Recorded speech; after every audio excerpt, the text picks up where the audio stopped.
my name is Heshani De Silva, and I'm from the Swinburne University of Technology. My presentation is titled Family Violence, a Call for Help Left Unanswered.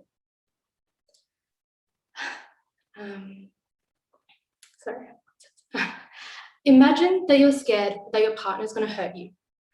And you want to call the police. So you pick up the phone, you dial 000, and this is what you hear.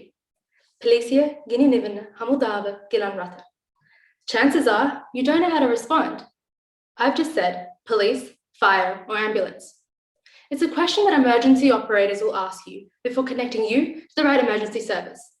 But I've just said that question in Sinhalese, a language commonly spoken in Sri Lanka.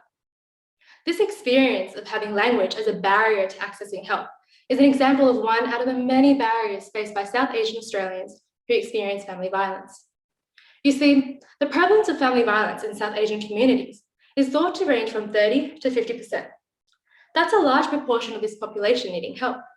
But this data is based on studies conducted in the US, the UK, and Canada. In fact, most of what we know about family violence in South Asian communities is based on studies conducted overseas. This is where my research comes in. I'm interested to know how prevalent family violence is in South Asian Australians and what the nature of their experience may look like. To do this, I'll be using the 2016 Personal Safety Survey collected by the Australian Bureau of Statistics to examine differences between South Asian-born Australians and Australian-born Australians.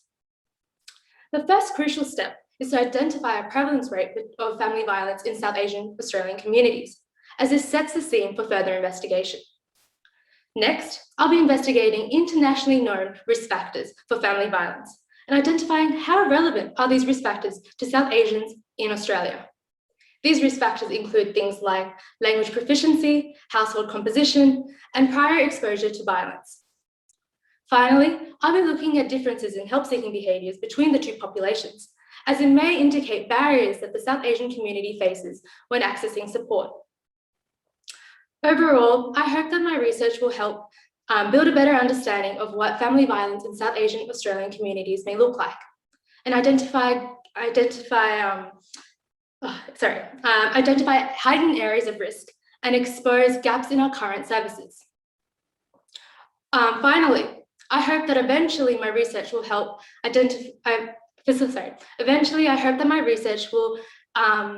facilitate action towards closing these gaps. So this may look like, for example, expanding risk assessments to include questions about in-law abuse, or it might mean providing key community leaders resources in a variety of different languages. Now you may be asking, why South Asians? Well, they're actually one of the fastest growing populations in Australia. We therefore need this research in order to make sure that our services are culturally sensitive to the demands of this growing population.